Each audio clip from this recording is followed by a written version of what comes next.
Yeah.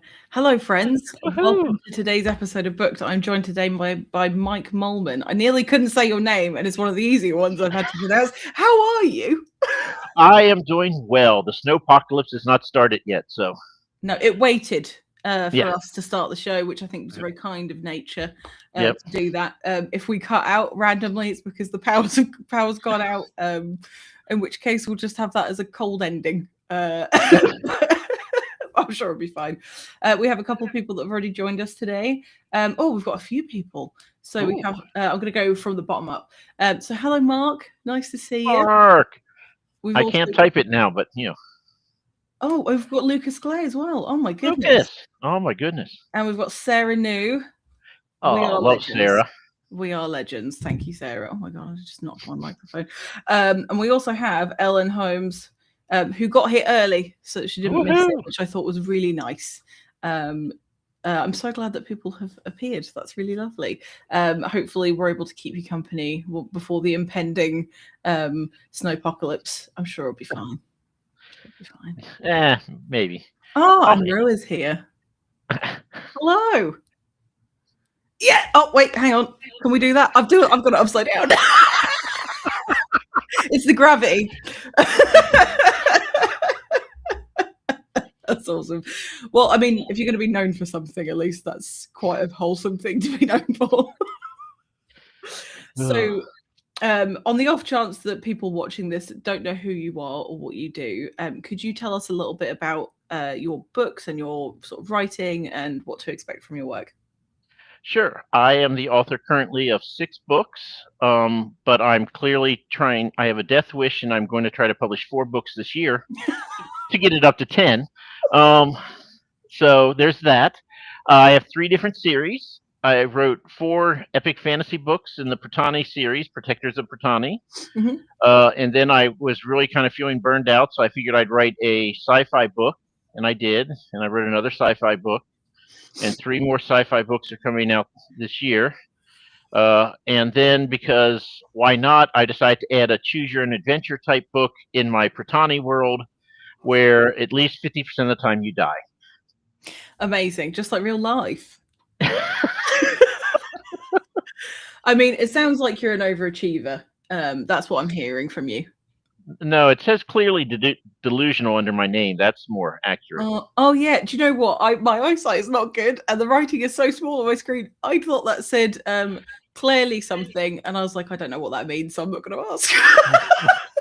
No, I'm delusional, but Excellent. Well, you're in good company, so including the people watching this. Ooh, look at that. Complimenting guests. We should try that sometime on our show.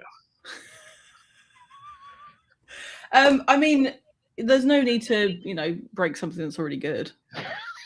I don't know if it's good. Mm-hmm. We've had several people say, yeah, I'd like to put your show on in the background while I'm like cleaning the kitchen or something. People say that to me, if that helps. And I'm like, hey, we're background noise. We're music. Yeah, I love being background noise for people because it means that my voice isn't annoying enough for them to want to meet me, which is a compliment. I'm just happy. I'm like, good. So they'll watch the whole show then, and we'll get credit for them watching the whole show, and our views, view time will go up. So that's great. Yeah. If anybody wants to just put it on loop, just hit play on the playlist. That's great. I love that. Yes, I agree, Holmes. Especially as I'm pretty sure everybody on here is a writer.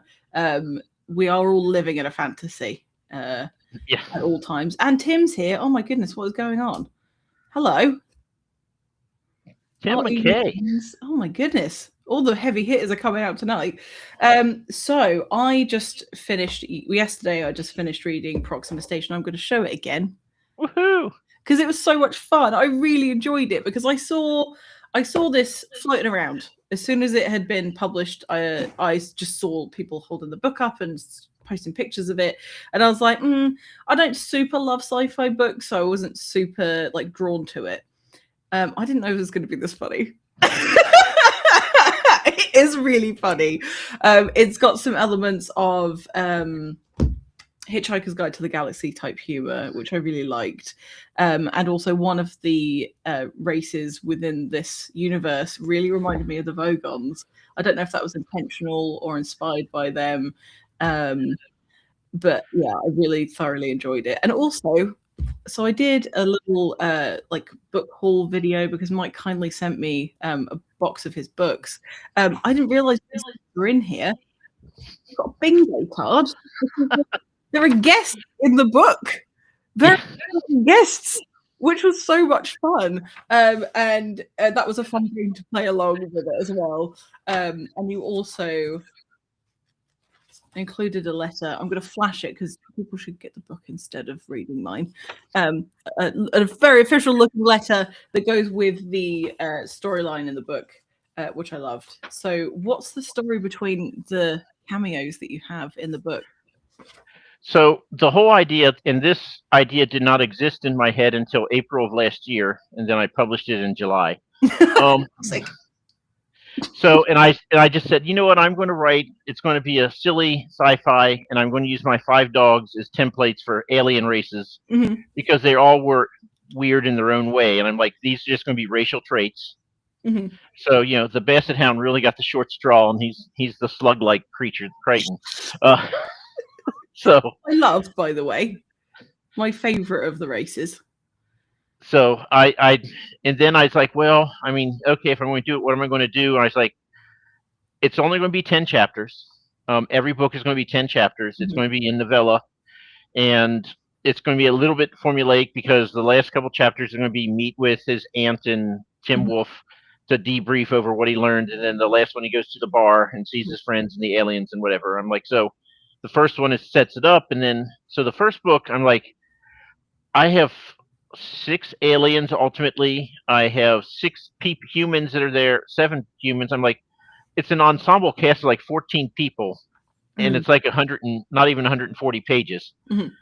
So, and the whole thing was, I was like, Anthony is just going to be thrown in the deep end and be like, oh my God, you know, just barely keeping his nose above water. And I was like, I want to do that to the reader. So, okay, he's going to meet all the aliens all at once. Like, that's Grendel, that's Buddy, that's, you know, and just, and Roe read this and he's like, you're introducing a lot of characters in a very short period of time. I'm like, yes, I'm trying to overwhelm the reader because my character is overwhelmed in its first person present tense. So, haha, I can do bad writing and get away with it. And I did the same with the humans. And so so book 1 is really just introducing everybody, and alpha readers read it and they're like, well, you know, there's really not a plot, but I like it. And I'm like, oh my God, as much as I rail about books without plots, I'm like, I have to make there be a plot here. So I had to, you know, go back like, okay, let's change this here, change this. There'll be a plot, you know, not really much of one, but, you know, at least something. But then the next 5 books, he has to go on a one-on-one adventure with each of the 5 alien races. And so those are the next 5 books, and that'll finish off the first arc, which will be 6 books.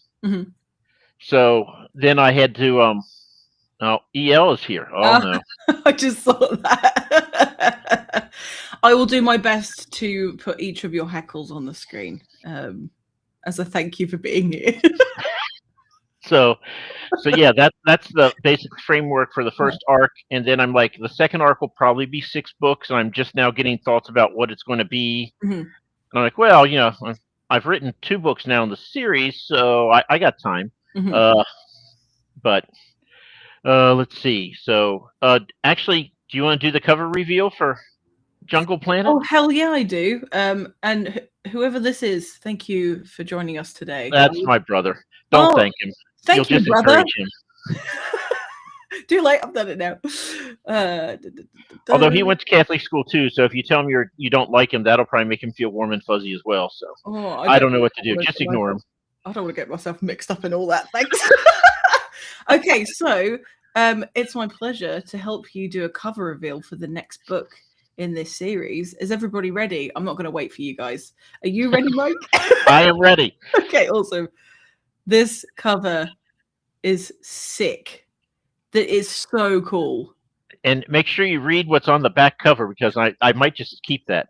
I did see that. I thought it was so funny. I was like, did he mean to send me that? And then I read all the way to the end. I was like, that's funny. I love that very much. Yeah. And also Rowdy is here. Hello, Rowdy. How you doing? Hey. Darla for life. Yeah. Excellent. So Jungle Planet. So this is due to come out in, did you say February, March time? Yes. Oh, it's very exciting. So I did a really, really dumb thing. I sent it to the proofreader. I got it back. I accepted all the changes. And then I just like, let me just read it one last time. And I was like, oh God, I used that word twice in 2 consecutive sentences. Let me just change that. Let me change this. And I'm like, well, I'm halfway through chapter 2. I've been making changes in the text the whole time. If there's things that I do poorly, it's grammar and spelling. I'm like, so now I'm going to have to get another proofreader because I'm changing the text after the proofreader. Mm-hmm. So I don't know if it'll be February or March now because I have to finish my edits and then send it to yet another proofreader. Mm-hmm. And then hopefully I'll leave it alone. But yeah, this is coming out. I will tell you this creature on the front. Mm-hmm. This actually lived on Earth 450 million years ago. Is it like a leech? It was a worm, Okay. and it was like 2 inches long. And I said, let's make it 60 feet. It really looked scary then. And of course, they don't know if it has teeth or not. So I just told Dimitri, my cover artist, give it 2 rows of teeth because apparently that's scary to me. I always give creatures 2 rows of teeth. Yes, you have a teeth thing in your descriptions of creepy things. Already getting some love for the cover, which is awesome. It's really cool. I love the composition of it. I love a wraparound cover. They are my favorite types of cover. So is this expected to be a creepy book, a scary book? Is it going to be still into the sort of sci-fi comedy sort of genre? It's still light, still comedy. Basically, this is like a day in the life of Mike because everyone he goes down to the planet was like, oh, look at that deadly thing. Let's go pet it. And he's like, no, stop. And so it's like, every frustration that I have with people, like, why would they do that? That doesn't make sense. That is what the main character is experiencing, is a day in the life of Mike, basically. So if you'd like to, psychoanalyze me, then, well, one, you need better hobbies, but 2, you will clearly be able to because he's just like, no, oh God, and that's pretty much the whole book. Fantastic. That sounds like a riot. So is it going to be a similar length to the first one? Yes. Okay, cool. Like within 400 words. Oh, fab. Okay. So, which was not exactly, I didn't try, but I imagine so. You do have I love your sense of humor, and it really comes across. Oh, everybody's come out for you today, Mike. Isn't that so nice? Hi, John. The mayor of Orc City is here. I know. Wow. What an honor. I don't know if we're supposed to do a battle cry or something. I don't know. I anticipate that this is going to be very fun, and I'm really looking, now that I know that it's 6 books in this series, in this arc. I'm really looking forward to each installment because they're bite-sized, but they're not like throwaway bite-sized. You've got enough in there to keep it interesting, and it's like worth reading. But it doesn't. One of the things that I struggle with, and I think you find the same with like sci-fi and fantasy, when it's really, really long, it doesn't keep my attention for very long. Whether that's a weakness of mine, I have no idea. But yeah, I find it much easier to digest when it's in bite-sized chunks like this. Yeah, works for me. So I will tell you that I planned ahead for once. So for all these books, I'm getting my cover artist to do like 3 scenes from the book. And once I get all 6 out, I'm going to have it as a big compendium, and I'm going to add all the artwork to it. And yeah, nice. So it'll be like 900 pages because it'll be 6 novellas all in one. So people will tell me that I wrote a book over 500 pages, but I don't care. Just buy the book first, then you can say whatever you want. Exactly. You can like it, you can not like it. Just get the book, have it in your hands. Ro always tells people, it's like, if you want to burn my book, great, contact me. I'll give you a discount. You can buy hundreds. Have a really big bonfire. That's really not a terrible idea. I mean, I don't encourage book burning because I think that's terrible. But you got to go with where the market is, and if that's where the market is, then hopefully that'll work. But yeah, this cover is sick. So if there's ever an arsonist convention or whatever, I want to go there. You know, I have a pitch for them. A pitch and some kindling. I'll even throw in a lighter. Oh, is it any takers? Any takers for Rose book for about bonfire? Where can they contact you? Is it Twitter? Let us know. We'll put you in touch with anyone that has. This would be one benefit of writing a really long book, though, because if you get Proxima Station, which is really thin, and yes, I have to show it again for Roe. You'd have to get a lot for the bonfire, but if you have a really thick book, you don't need to buy as many.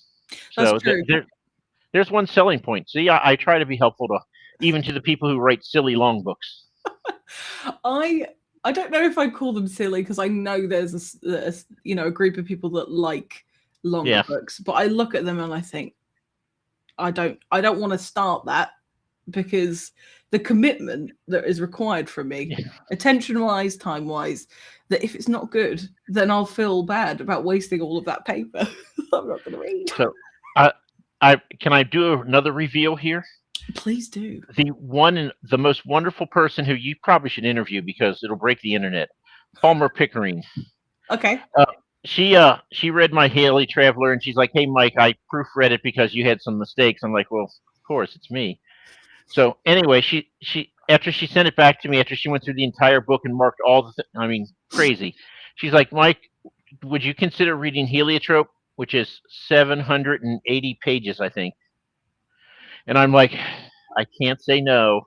So I'm reading that. I'm listening to it. I have like 2 hours left before I finish it. So I will have read a book over 500 pages this year. Wow. I'm not happy about it. But I mean, it's really well written. And I mean, me, it's like, oh, he got stabbed in the heart and died. Whereas Palmer's like, the blade went in this angle, it hit here, the blood spurt is this, and it's much more detailed. Whereas I'm like, oh, it's just a plot point. He's dead. Next, move on. And whereas she takes the time to really, visually set the scene. I'm like, I don't do that. This is wonderful. I see why it was his fifth Bo semifinalist. Oh yeah. And then I'm like, but it's also been really long. How long have you been listening to it for? It's 23 hours, I think. Oh, bloody hell. I will say the highest thing I can say about a book, and it's true for Palmer's, is that I hate when I read a book and I'm like, oh my God, I know this is going to happen next. This is going to happen. Oh, okay, so they met this person. They're going to find this, midway through, and I can just, predict everything. I know how it kind of has to end just because of the way the story is, but I'm like, I don't know how they get there. I have no idea. And I'm like, if you can keep me guessing, I mean, you've done marvelous. So absolutely, A++. Although thank God it's a standalone.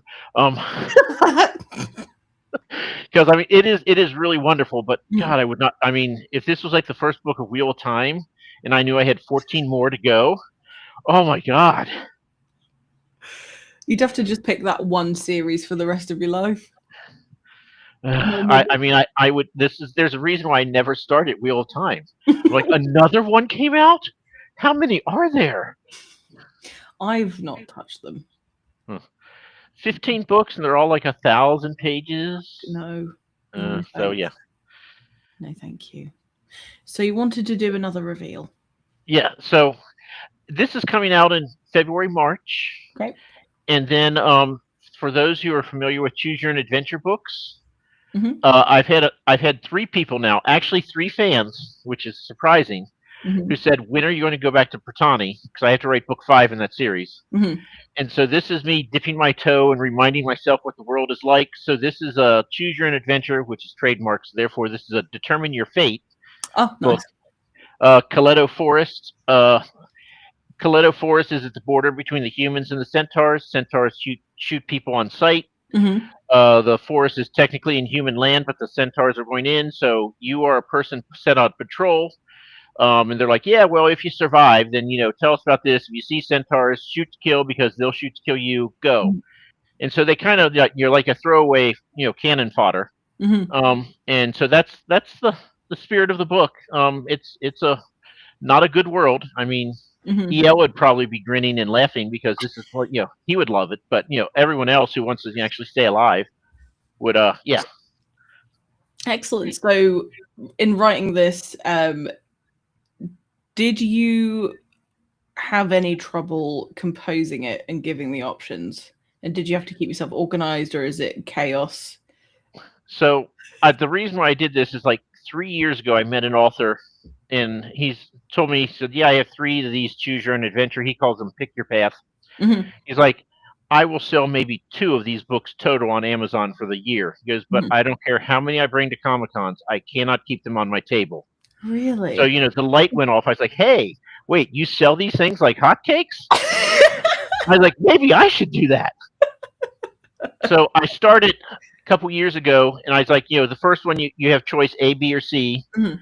and then I was like, okay, so choice A1, A2, choice B1, B2, choice C1, C2, and I'd go back, and I was trying to keep all these straight in my head, and they kept like multiplying more and more paths, and I just gave up because it was just way too much. Mm.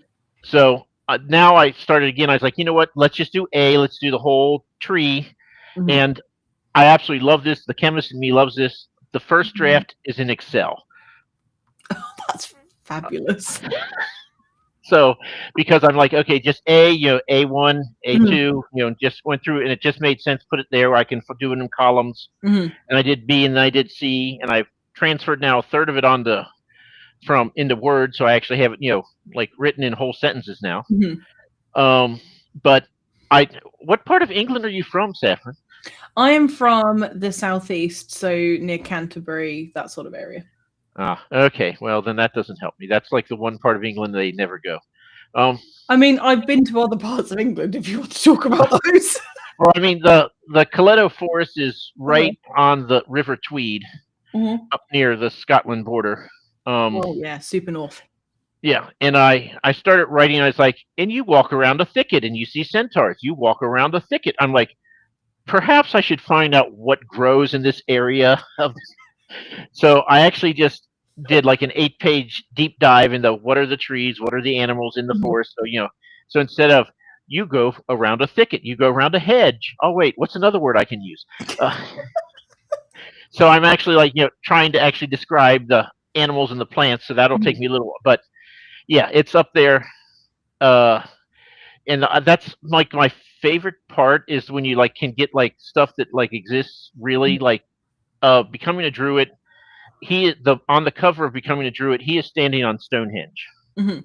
That's Um, cool. be, and yeah, so all the cities he goes to were Celtic cities 2,000 years ago in Britain, Mhm. and I tried to find their Celtic names and all that. So they're all real places. Mhm. And I mean, to me, I'm like no one else will care but me. But yeah, and Coletto is north of York. Uh, Oh, is it? you Okay. know, it is up almost. I mean, just south of Edinburgh, wherever the you know Holy Isle, I guess, is up there. The River Tweed. It's yeah, and plus the River Tweed. I just like it. That it just I smile every time. The River Tweed. It's the Tweed River. It's a lovely name for a river. Yeah, sure. Yeah. Um, this was from a couple of minutes ago. Will we be getting a romance from you? No, and he's going to talk about chapter 18 next, but no.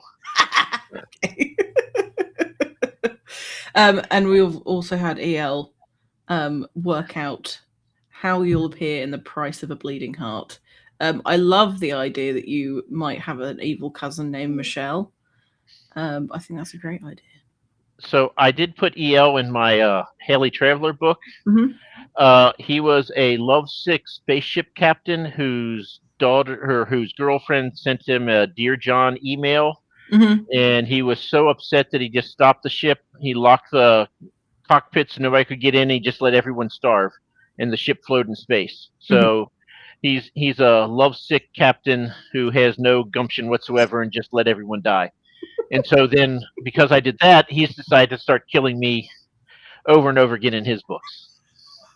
That is such a good thing about being a writer, because you can commit all the heinous things that you want to do in real life and nobody can Yeah, do anything about it. And some yeah. people might even enjoy it. Do have an evil cousin apparently named Debbie. I'm not going to say anything. I understand where he's coming from, but just discretion is the better part of valor. Uh, Debbie, if you are evil, please know that that wasn't me that said that. no, that was Danny. Danny said that. Classic Danny. So, okay, there are a couple more comments that I want to go through. The first one is you brought it up. What about chapter 18? I want to know about this. Okay, so I'm trying to do it right, which is why I'm going to pay for another proofreader for Proxima 2. Okay. But for the Haley Traveler, Chris Haley is the main character. He's 17 years old. His father gets killed pretty early, and he has to figure out how to live his life on his own. And then he also wants to figure out his dad's murder because why not? He's 17. That should be easy. So what are 17-year-olds most interested in? So he stops the ship and he's like, tonight is the night.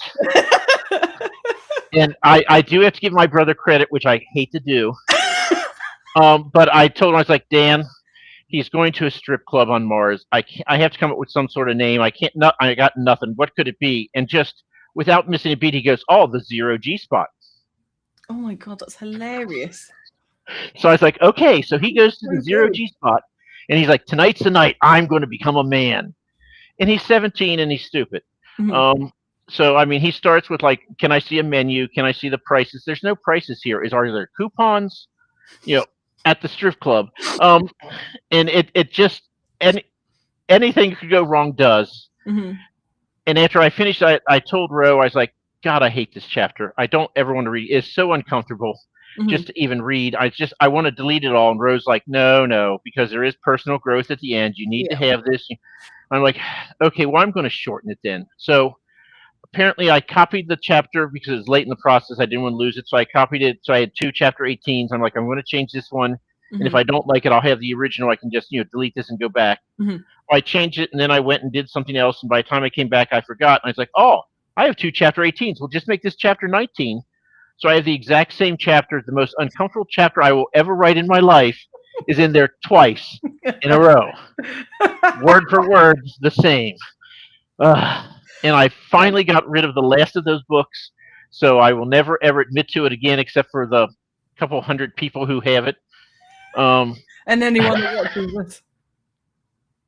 So, and I told Kristen, the book hermit, about this. She's like, oh my God, I'm bringing it. You have to sign chapter 18 for me. And I'm like, I don't want to admit that it happened. She's like, no, you have to. So, yeah. That is a better story than I expected. I'm very pleased that that's how that went. So that is as closest to romance as you're ever going to get. I'm never writing anything that horrible again. I promise. Oh, goodness.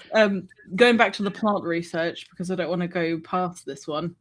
Yep. So it is such a rabbit hole. Ellen Holmes had to figure out what trees have thorns in England for the pirate queens, and loves the choose your own adventure idea. I can imagine that, because I'm working on 2 books at the moment, and one of them I've set in the 80s in California, and I was doing all this research to make sure that it was correct, and I was like, spending hours and hours and hours and hours and hours researching really specific niche things, and I thought, I don't actually enjoy this at all. So I decided to change the name of the place and pretend like everything is made up because I can't be bothered.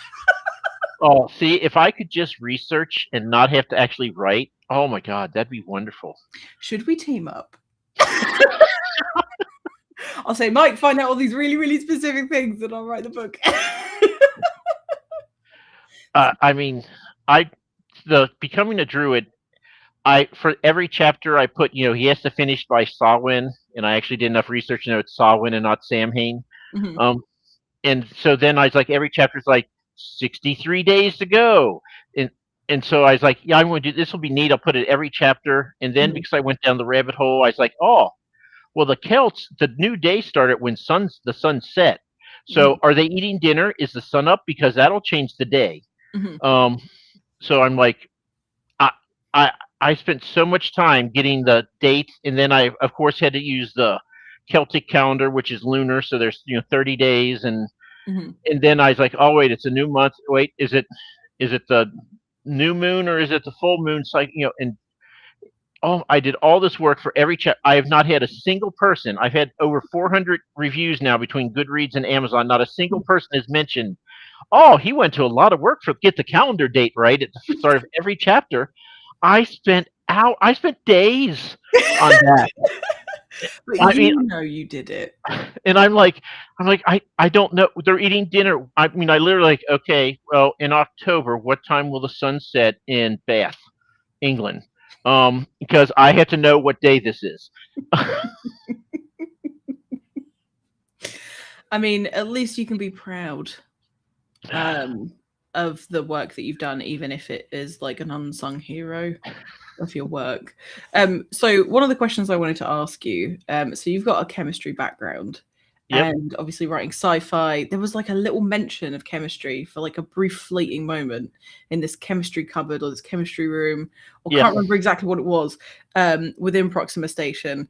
Are we going to get more of that? Because I felt like you were like tickling almost, you were going to give a little bit of info about your background and then it went away. And I was like, no, I thought we were going to get some cool chemistry stuff.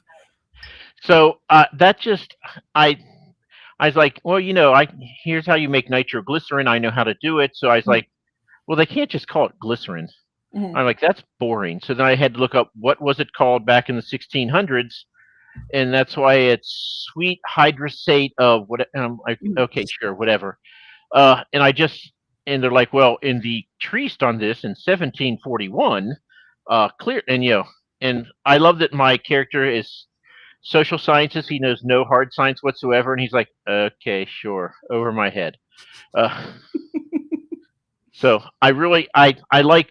It's almost like MacGyver, the guy who did MacGyver. When he's next show he's on, he's like, yeah, I want to play this character like he's stupid because I just did MacGyver for 10 years. So, and I was like, you know what? I want this guy who understands no science because one, it's a lot easier to write if your main character doesn't understand. Yeah. I mean, this is why Chris Haley is 17 years old, because I'm like, then I don't have to explain space travel in any sort of detail because he's 17. So yeah, I don't. It's hard to say. I just had a thought driving home the other day. I was like, you know what? I think that Dingo is going to get a mohawk. Oh, brilliant! Just because. So I was like, okay, well, if he has a mohawk, what am I going to do to, because I have to make this play. So going through, it'll have to come into play sooner or later, somehow, some way. So in book 3, I will tell you the chapter or the book for chapter 3 in the series is Area 51 Audit.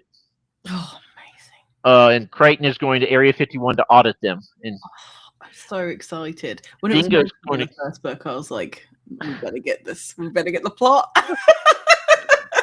So Dingo is going to go along and have a mohawk. So I'm like, do I give him sunburn? What happens if an alien gets sunburn?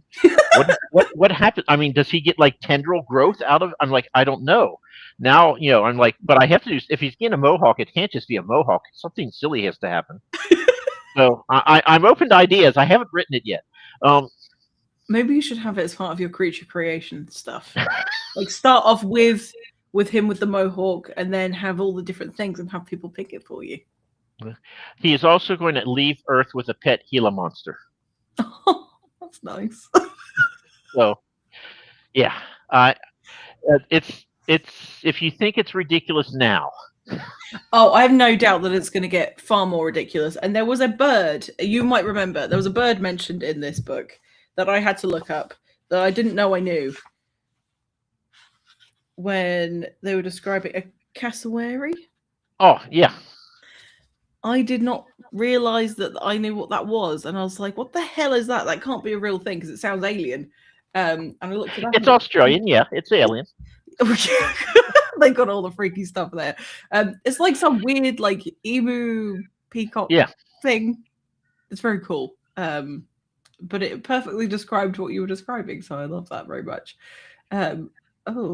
I don't know if this has any significance, but tendril growth is a horrible phrase, and I personally hope that that's not the case, because that makes me feel very deeply uncomfortable. Makes me think of mushrooms.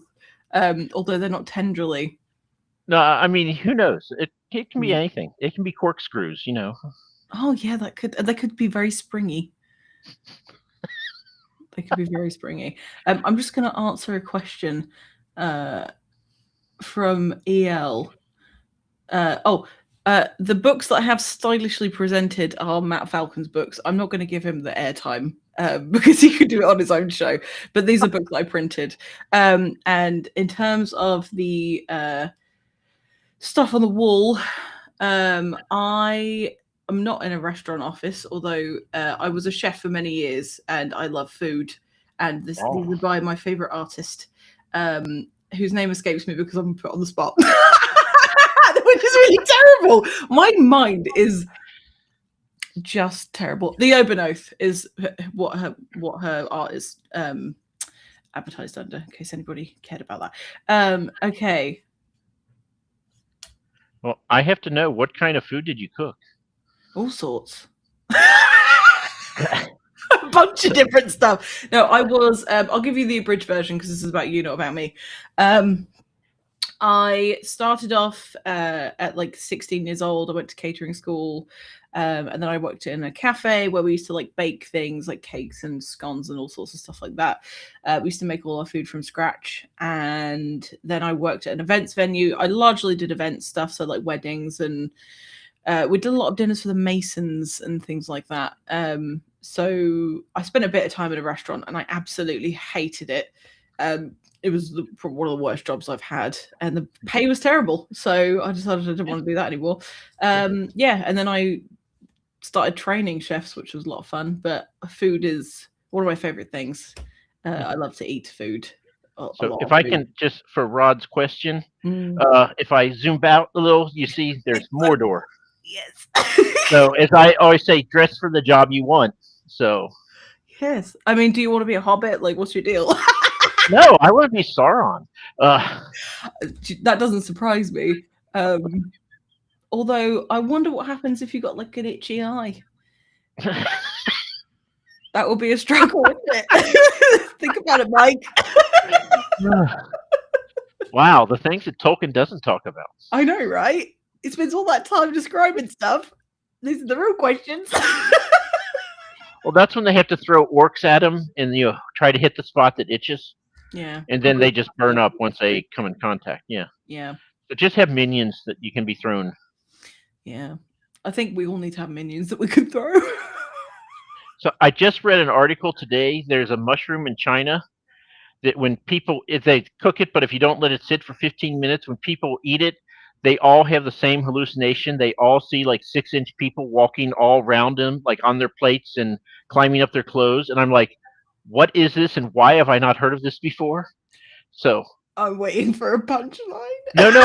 I'm like, I have to use this in one of my books. So one of the aliens is going to have a mushroom that my main character is going to eat. He's going to see like 6-inch Crichtons and buddies walking for the rest of the time and not know which real, and like, is that a Dotson or is that a 6-inch, creature?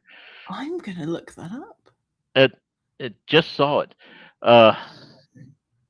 Yes, so. Chefs are a special breed. We're all weird and we all have some sort of addiction. Are you reversed? Am I? Probably. I don't know. You're quite a symmetrical person, so I don't know. I'm not sure I can tell. Yes, I am reversed, Ro. Oh, okay, there you go. Because when we do our normal show, I'm always like, well, this book, oh, wait, no, it's over here, but now it's actually, when I do my hand up, it actually goes to the right spot. So. Oh, nice. So it's backwards from what Rose used to seeing. Oh, okay. Are you presenting in a mirror? I just like to stare at the mirror because, who doesn't want to gaze at this? Right. I even said that with a straight face. That was pretty good. Thank you could have just moved on from that and everyone would have believed you. Well, if not, I just lower my head and blind everybody, so. You can't say things like that in front of me. I can't stop laughing. So I'm going to move on before I make a tit out of myself. So you do a lot of in-person events. Yes. You sell your books, and you also sell the books of other. I think they're indie authors Yes. that you put on Yep. your table, right? So how did that start, and why did you include other people in your endeavors? So just oh, 13, 14 months ago in December of Mhm. 24, I did Steel City Con with James Maxey, who is an author. He's been writing for 30 years, Mhm. has 30 books. As he Wow. says, he's not prolific. He's just old. Um, but and I sat there and we did the show, and I'm like, well, I sold like $800, which okay. He's like, well, I sold 2,000. I'm like, well, he has 30 books and I have five, so Mm. I was like, man, to really make this Comic Con work, you have to have more. You have to have a lot of books like that, so you have more entry Mhm. ways. And I was like, it's going to take me forever because I got the dreaded day job and everything. And so I was like, how can I get to like 30 books? And I was like, I know, I can sell other people's books. So then when we went the second time, I did the event in April last year with James. Mhm. Uh, he was like, "Oh, I don't know what's going on. God, this is the worst I've had ever. I'm only like 1,300. I've never not hit 1,500." He's like, "What are you at, Mike?" I'm like, "I'm at 1,320." That's And so amazing. and you're not competing against each other, but if we're going to keep score, there's going to be some interest there. Um, and then he sold his $100 edition compendium with all his artwork in it, Mhm. which is where I got my idea for Proxima Mhm. Station. And then he sold 8 hardbacks, and then he ended up with like 1,600 and trounced me. Uh, but I was like, yeah, this really works. And Mm. he told me, he goes, I thought this was the dumbest thing when you said you were going to do this, but now I think I understand. He goes, how much more Mm. did you make? And I was like, I made 1,300 as opposed to 800 last time. He's like, Mm. okay. So then last year I spent over $3,500 buying people's books, Mhm. and I bought way too many because at one point I had 92 titles on my table, Wow. and trying to pitch 92 different titles. Mhm. So this year I've focused it down. I'm going to do less, but the books that I have sold, and Mhm. I've had be like, hey, I sold your five, send me more. You Mhm. know, I'm going to try to send those I know I have a good pitch for. I mean, Mhm. there's some great books. I can for Wistful Ascending by Joe Byrne, Mhm. love it. I mean, one of my top 10 favorite books of all time. Oh, that's I nice. could not sell that book for anything until Really? late the end of last year. Then I sold like three, and Mm. and I kept trying and trying, and no one would get it. No one would get it. I was like, maybe I shouldn't tell people that there's puns all over the place and dad jokes. Maybe they don't. I shouldn't tell them that. Maybe I should tell them it's a space opera, superhero space opera. Maybe I should do that instead. So it's not like the books are bad. It's just I have to be able to pitch it, and if I haven't read it, then it's really hard. Mm. If I have read, I'm like, my book reviews are like, it's more gooder than I thought. So I'm like, I have to be articulate. Wait, I can't describe my books. So, but yeah, it does actually work. I figure I'm selling 30 to 40% more because of it. That's cool. That's I mean, very I'm cool. selling a few less of my books, but I'm Mhm. selling way more overall. So Mhm. it makes the whole Comic Con more palatable, and actually you can hope to make money on it. Oh, for sure, especially with the So, setup costs and the paying for the table, I imagine, and the travel and all that sort of stuff. yep. And the other thing I learned from James is that share the table with another author. Mm. You're not competing against each other, because as soon as they're done talking, I'm like, and James has 30 awesome books. Talk to him, Mhm. and you just throw them back in. It's multiplicative. It's not subtraction to have another author at your table, and Mhm. that's one other thing I learned. Mhm. So I'm trying to do that this year, and I'm partnering with a bunch of different people at different events. Oh, So, cool. but yeah, spam callers. Oh, But anyway, yeah. So Comic Cons, you have to be willing to stand there for 40 minutes going, I'm not looking desperate, someone's going to come talk to me, yeah. I'm not desperate, I'm not on my phone playing video. You have to just be so I mean, it takes that, Mhm. because if you're just on your phone the whole time, then now they have to, not only do they want to buy your book, but they have to be high enough that they want to interrupt you. And Mm. so you have to, I always say, if you're not standing, you're not selling. Yeah. But then I know several authors who were very pretty, female, and young, Mhm. and they could be hiding under the table and people would still come talk to them. I don't have any of those advantages, so I have to try to just not scare kids. I have to do that all the time. It's a hassle. And you are going to be sharing a table with Ellen Holmes. Yes, and Laura Huey in Cincinnati. Cannot wait. When is that? What month? That is in September. Oh, fun. And I'm going to be at Coastal Con with, oh God, I can't think of his name because, of course, I can't. Nick Fuller. And Mike Roberti is going to be there for the first day, and I'm trying to get Dave Dobson to show up for the second, since Mike can only make it one day. Mhm. I'm going to do an event with Molly McCobb. Oh, I love that. So trying to pair up with different people. El and I are going to do Steel City Con together. Oh, that's nice. I told him, I said, I think he'd be great with, talking to people. He's like, you're just saying that because I talk a lot, aren't you? Like, yes. And then you're like, okay, now go talk to Mike. He'll say way less words and still sell you books. No, it is super important to be present. I used to do, when I was a kid, I used to do markets with my mum. And it's kind of like you have a bunch of things like, I don't know, furniture or pottery and things like that. You try and sell it at various markety things. It's kind of like a convention, but like outdoors usually. Yep. And it's really hard to not just be like, I'm going to just sit down on the ground and do nothing because, there's 20 minutes between people coming to your stall Right. or whatever. Have you tried juggling or something similar?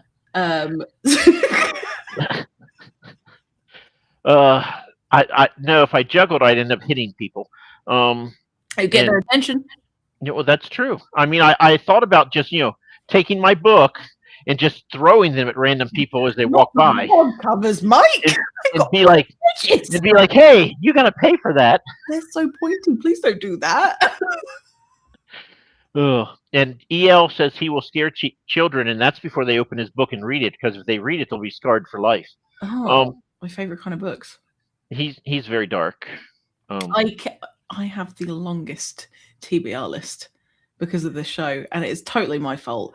And he is on my list. He's absolutely on my list. But I'm just like wading through mud at the moment. Not in a bad way. I'm not saying that the books are mud, but it's the piles of the books are the challenge for me, not the books themselves. I just want to give you a little friendly advice. Yeah.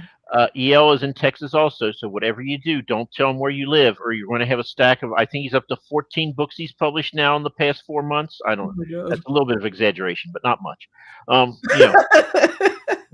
You will find them all on your doorstep if he finds out, so. Well, I do intend on buying things. I'm not very dark. I'm very violent. Was it supposed to be or was it like a caveman type of violence that you got going on? I'm sharing a table for 3 days with him now. I'm a little scared. Just let him scare the kids.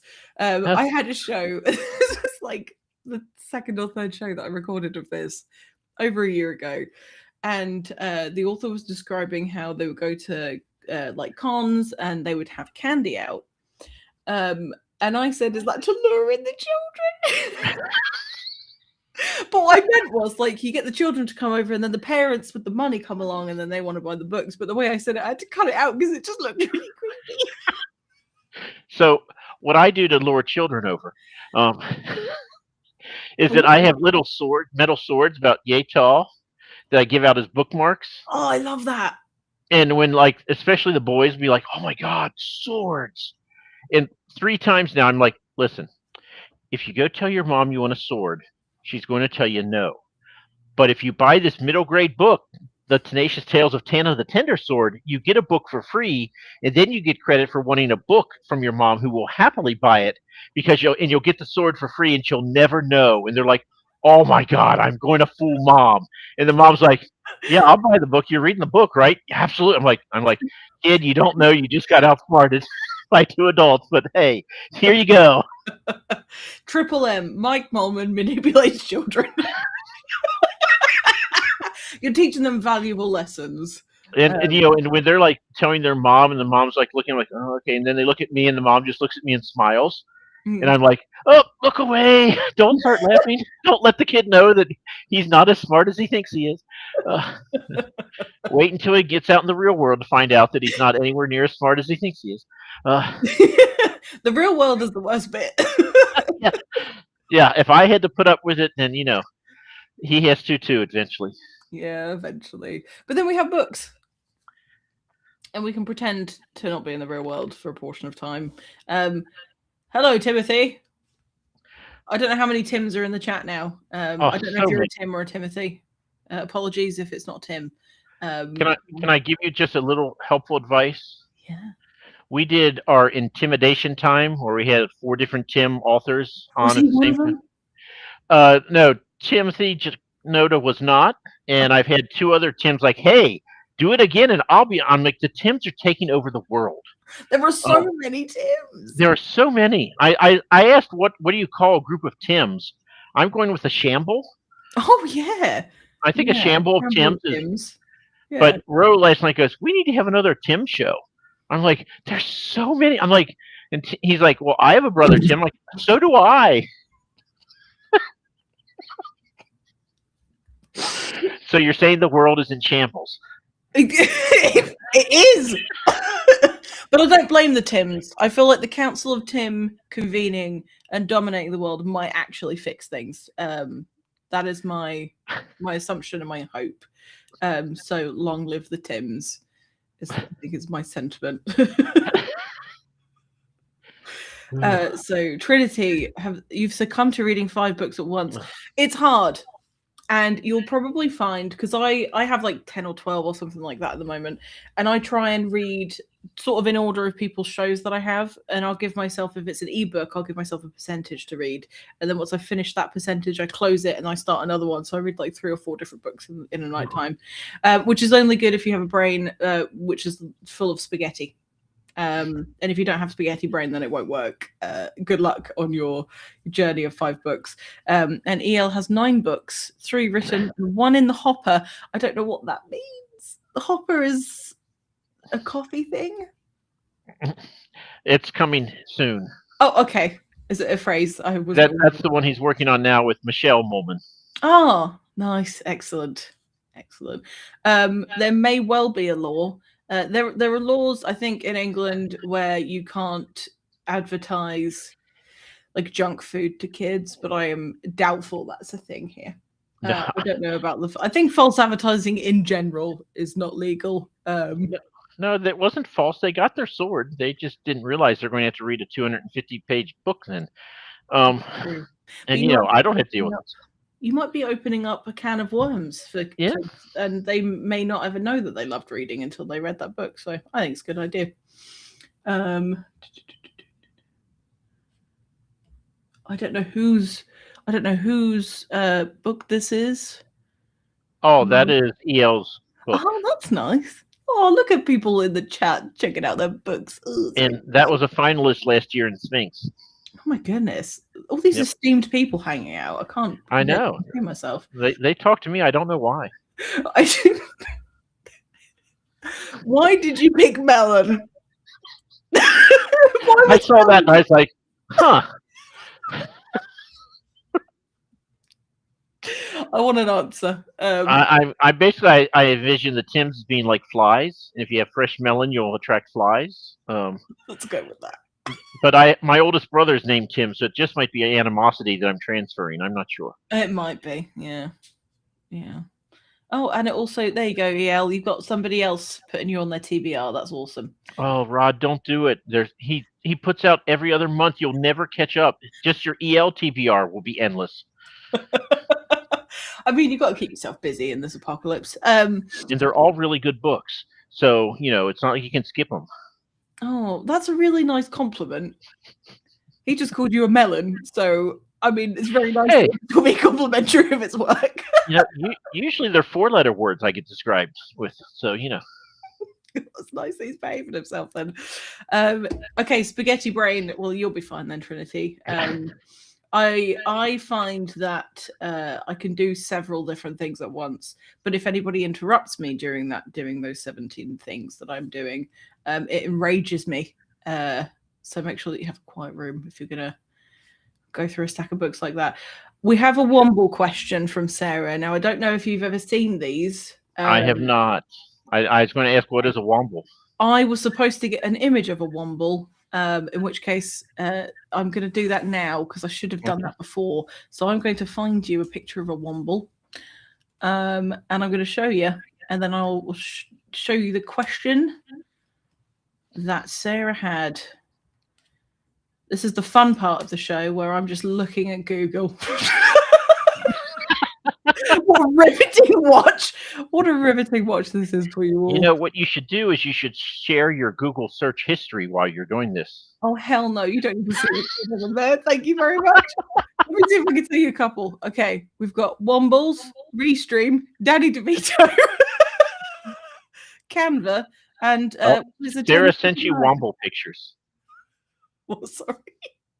Sarah says she sent you Womble pics. So I can't log on to anything else while I'm doing this, Sarah. I've got to go with Google, and I'm trying to find a high-res picture, and it's not working. Just give me a second. Okay. God,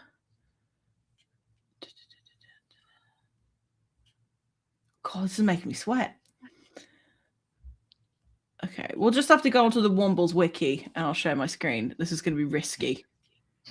I'm going to do something really risky here and share my screen, and we're going to see what happens. Uh-oh. Okay. Open system settings. No. Okay, that's not going to work. Because it's going to shut down this thing. Okay, I'm just going to tell you to Google Wombles, Mike. I can't do this. It's too much. Well, I can tell you that Wombles did, in fact, exist in sci-fi until they had the genocidal war with the Weebles, and they lost. So the Weebles beat the Wombles. So, and now they all fell down. That was really rough. It is the Wombles of Wimbledon row. So these creatures, they have long faces. I'm going to describe it to you. They have long pizza-shaped faces, and they go around collecting recycling and trash from the streets of Wimbledon. So you already answered Sarah's question, but this was the question if anybody missed it. Sadly, they're no longer with us. That's okay. That's all right. They've got a good legacy. Yes.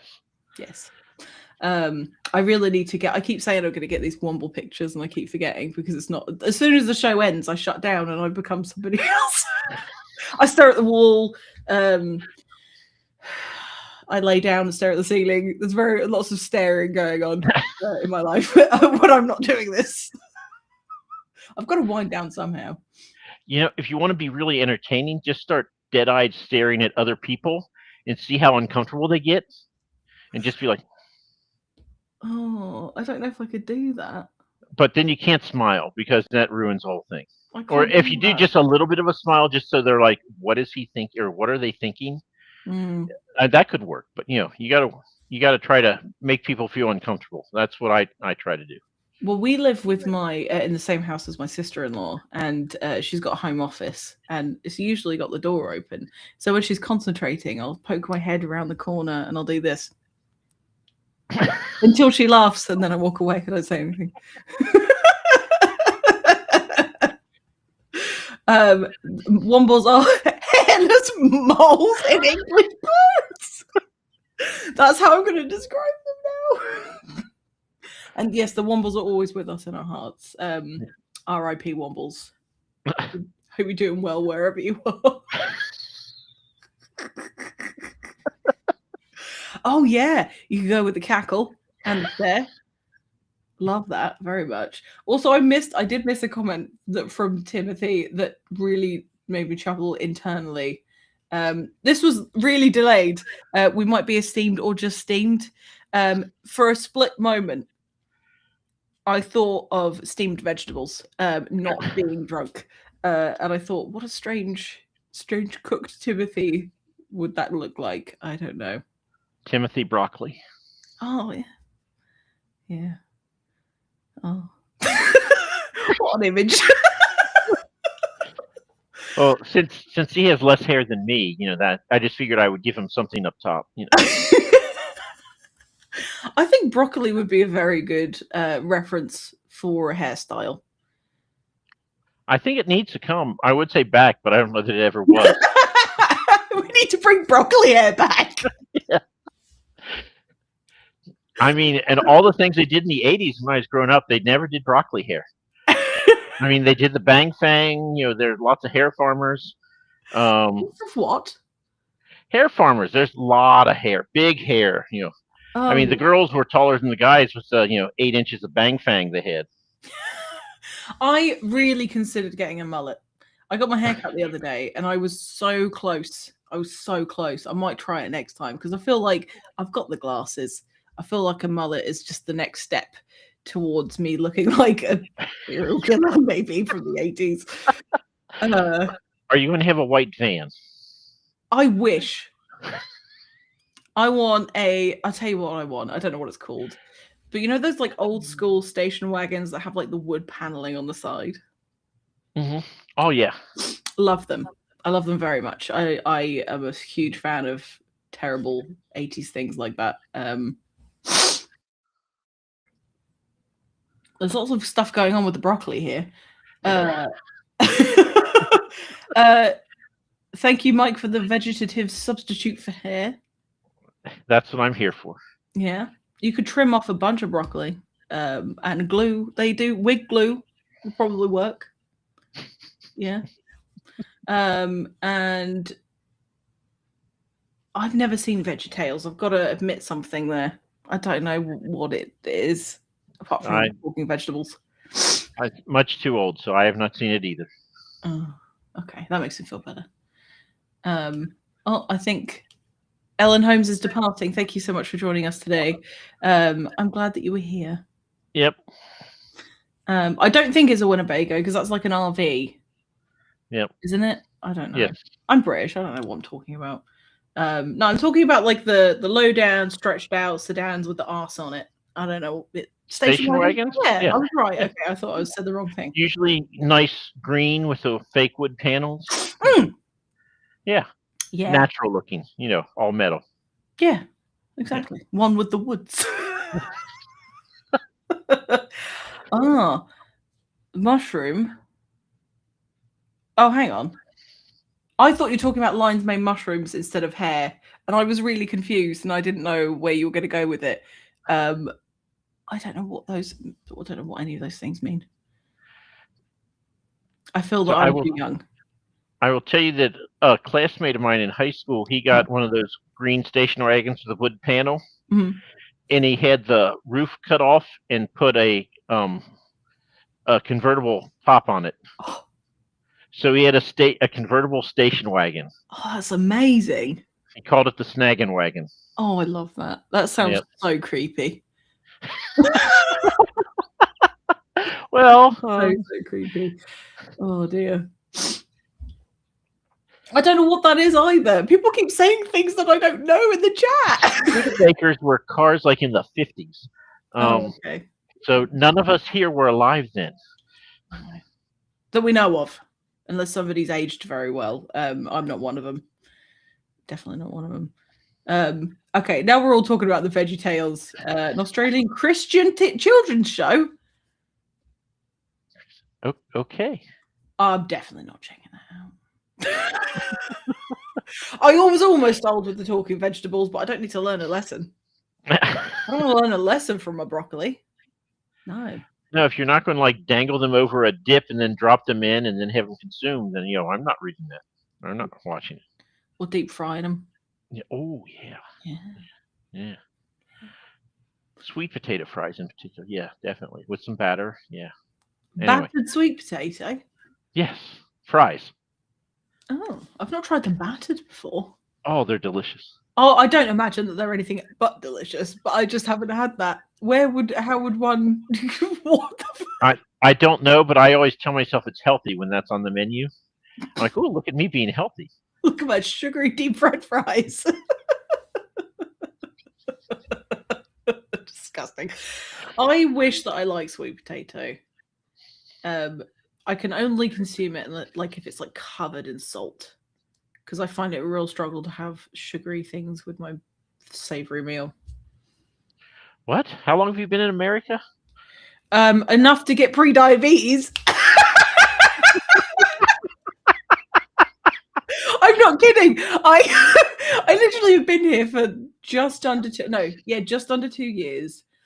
And in that time, I've had more health issues than I've ever had in my life. Uh-huh. And it's got to the point where I have to go to like special places to buy my food. No. You just keep eating it, and then you have to go get medicine, and you just make sure that you invest your money in the medical fields because you're going to be part of that and spending lots of money on the medicine. Yeah. Yeah. I can't bring myself to do it. It's crazy.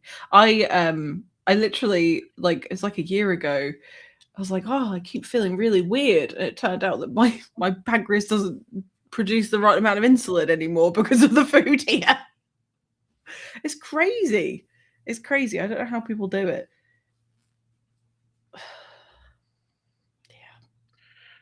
Sometimes I'll eat something and I'll think, this just tastes like wax. But then moments later, I can't help but want another one. Oh, are you talking Hershey's chocolate? Yeah. What is with that? Because I know that they manufacture a fake soured milk flavor to get the flavor in their chocolate, and it smells like butts. It smells like actual butts, and then actually they're weirdly tasty but disgusting. I can't. It's a hard. It's a difficult line to toe. There's a lot of stuff going on in the chat. Oh yeah. Okay, I have a car to look up, which I will do after this. And you may find that I do my next show from within a car that I bought that looks like this. Excellent. Oh goodness. I love dairy milk. They do have dairy milk here, and it tastes similar. It's not the same. They have Lindt, which I stick with because I can't not eat chocolate. That's crazy. So can I ask you an interview question? Yeah. Which goes first on the scone, the jam or the cream? Oh, the cream, without a doubt.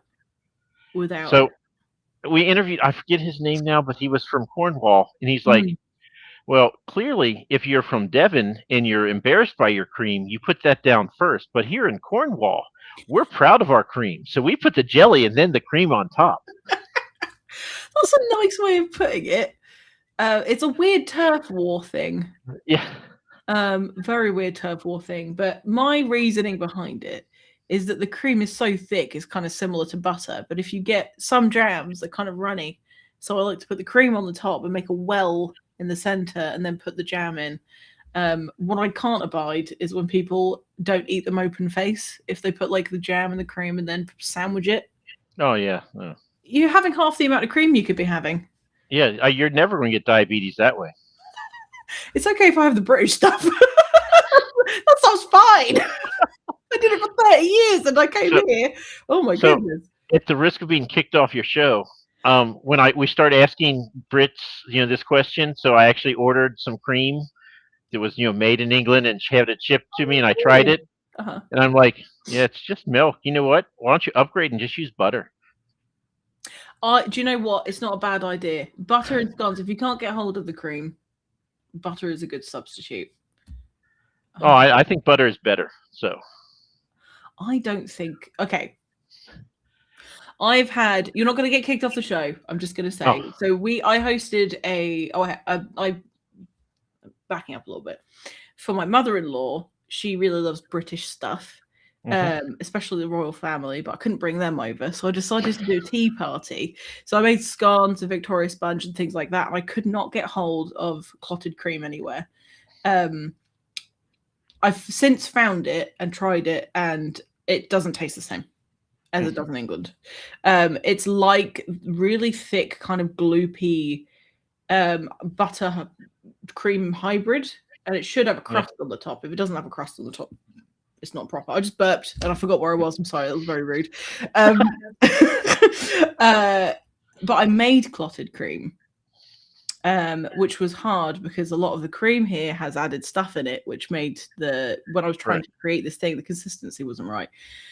But I've managed to find a cream that doesn't have any additives in it, and I'm going to try it again. And if the recipe works, I'm going to show you what it's supposed to look like, because the clotted cream that I've been able to find that's imported from England doesn't have the crust on the top, and that's the best bit. So with the stuff I got, I know it had to be authentic because it had a British flag on the cap. So I mean, Oh, so well, there you go. yeah. So clearly, it must have been authentic. Um, Oh, and going back to the waxy food comment, does he live in America? I'd be interested to know. Nope. We can take that off. Manitoba in Canada. Oh, I thought Yeah. Canadians had it sorted. I thought they were all right up there. I just like saying Manitoba whenever I can. So It's a great word. and Melissa Stone is in Saskatchewan. So I like throwing that out there every so often too. That's nice. Yeah. Nice. I've Excellent. never been there. I had to look them up where they're actually at in the what provinces are at in Canada. But I know now. I mean, when they become states, that'll make it easier, I guess. We said we weren't going to do this, Mike. We said we made a pact.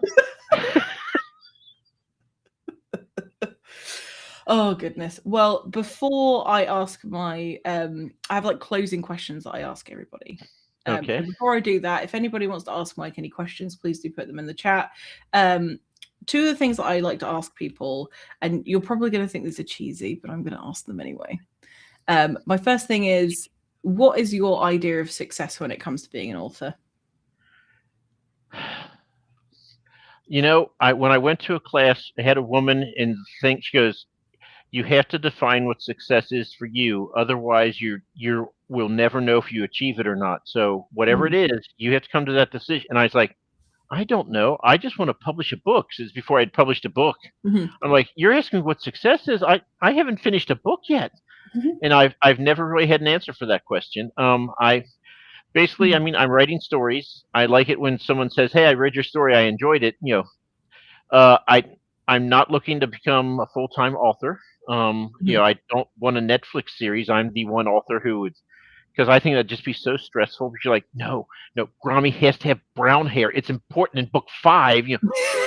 And so I'm like, I don't need that stress in my life. So no, I don't want it to be adapted because I'd just be a basket case more than I am now. So I don't know. Basically, just puttering along, writing books, selling them, going to Comic Cons, acting like a goofball, which I have down pretty good, I think. Yeah. Thank you. Now, if you'll just tell me you're disappointed in me, I'm not doing it. So I mean, it's fun. If AI ends up writing way better books than people, I'm going to still write my books because fine, whatever. I think that was the invasion comment. But yeah, I think I'm not going to go on about AI stuff, but we're not going to stop it. No, we can't stop it. So just make sure you keep telling your stories and keep writing, because that's the only way to keep it alive, is to just keep doing it. So I did tell people before, and a couple of people I think gasped, but I actually took the first chapter of one of my stories and I put it in, and I was like, okay, write chapter 2. These are the characters. This is what happens, just to see what AI would do. And I'm like, you know what? If they can ever write better books than me, then I'll just find a new hobby. But we are nowhere close because this is abysmal. Excellent. So, and you have to know what it can do, because otherwise you're just sticking your fingers in your ear, or being an ostrich and sticking your head in the sand. I'm like, I'd at least like to know what it does. If it's going to replace me, then fine, I'll come up with a new hobby. I'll start fires at centers where they have all the computer. Oh wait, no, I can't say that loud. This is recorded. What is happening? I'm not complicit. I mean, I'm in Virginia, which is like number 1, and Texas is like number 2 for all these data centers. So now that we agree on this is our method of what we're going to do going forward. No, stop!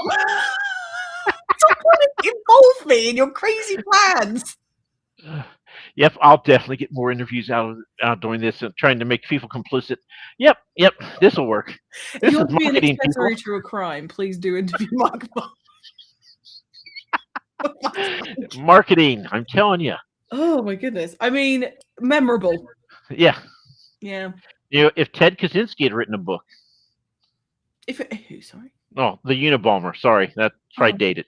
that's okay. Roe, and if Tim Janota's here, he'll probably know who that is. But you have to be old. Okay. I'm not, so.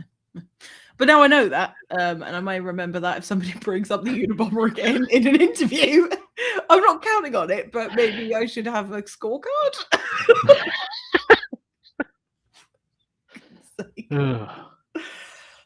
Okay. The last question I usually ask people. I don't know if this is a question for you or if it's a question for the room. Rod asked, "Do you know England imports Thomas's English muffins from the US?" I don't know if that's a question for you, Mike, or not. I just assumed that they were made in the U.S. and they just slapped English on it to make it sound, haughty. I have no idea. I haven't a clue, but I do love an English muffin.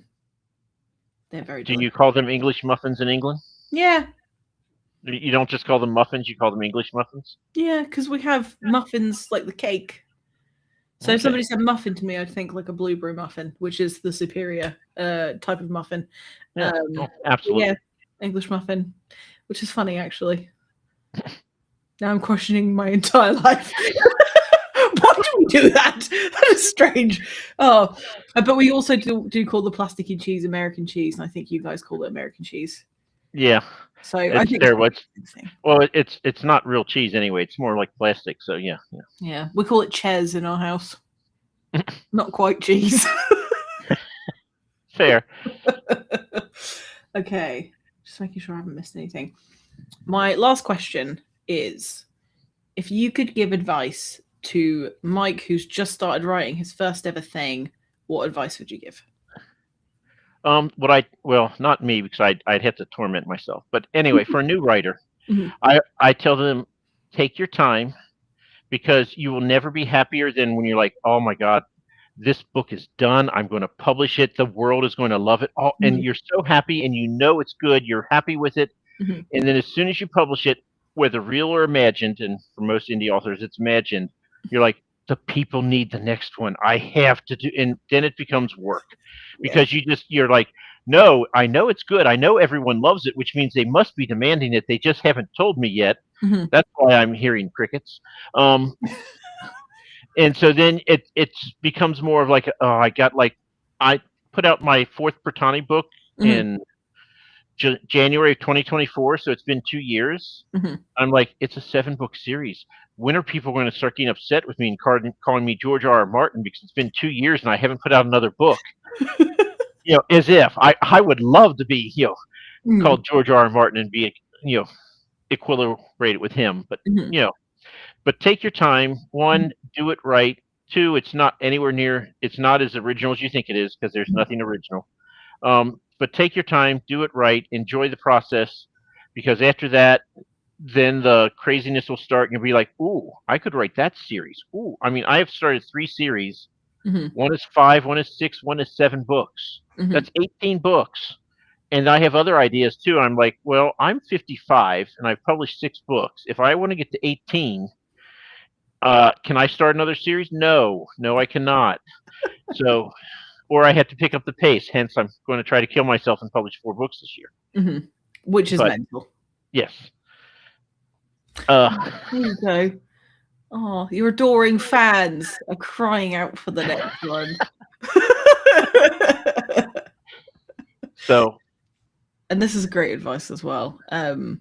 It's definitely something that I see with some new writers, and I'm sure I'm going to be exactly the same, where they assume that like their first book is like their masterpiece and it's the best thing that they've ever done in their life, and then they learn new things and new ways of presenting information and pacing, and they realize their grasp on the English language perhaps isn't as strong as they thought it was, or whatever it is. And you're going to keep learning stuff, whether it's your first book or your 18th book. You're still going to be learning something new in the process.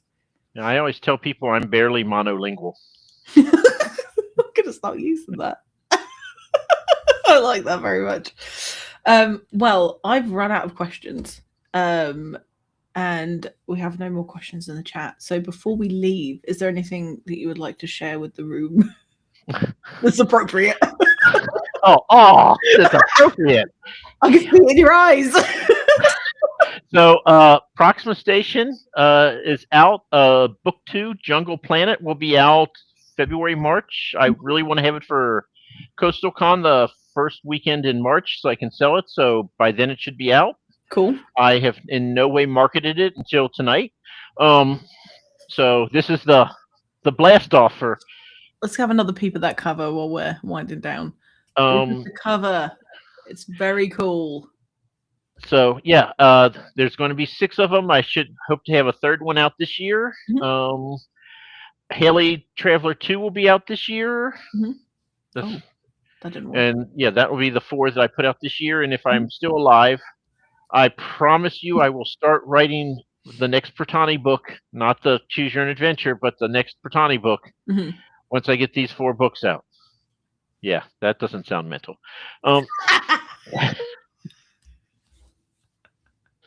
It does. It does sound mental, but do you know what? Go for it. Go for it. You only live once. And I mean, what am I going to do? Lose my hair? Exactly. You'll be fine. I mean, I'll start pulling out my eyebrows, maybe. You could go full, like, hairless. Totally. Like a naked mole rat? Yeah. Unforgettable. This is the thing. The things that we remember are the things that are most unusual. And I truly would remember if you shaved your eyebrows off. I wouldn't shave them. I'd pluck them one by one. Oh my god, that's so horrendous. That's really awful. That's really awful. If you do, can you do it like live on my show? Give the people what they want. Yes, and I'll have clotted cream and jam, and I'll take a bite after, Yeah. Yeah. Okay. Yeah. Okay, that's the next show sorted then. So I'm going to end the show, and then we'll talk about when we're going to balden the eyebrows. Thank you so much to everybody that joined us today. Thank you so much for your time, Mike. I really appreciate you coming on the show. I hope that you will check out Mike's books because they are great. I mean, by they, I mean the book that I've read so far, Proxima Station, I think it's backwards. It's backwards. Imagine this says it the right way around. Yeah. You can go find it. I will put the link for your link tree, Mike, in the description of the episode. For anyone that's in the chat, I'm going to put the link in the chat right now, just in case you missed it. And then you can click only on 140 pages. Easy read. I read it in 2 very short bursts. Here is the link for anybody that would like to have a look. And if you're watching the recording, I appreciate you taking your time and spending it with us. And you made it to the end, which is impressive. Unless you're a hero. Unless you skipped, in which case that's cheating. But I still appreciate you. Yeah, this was a lot of fun. I'm going to stop rambling now, and I'll see you on the other side, Mike. Okay, thanks, Saffron. Bye.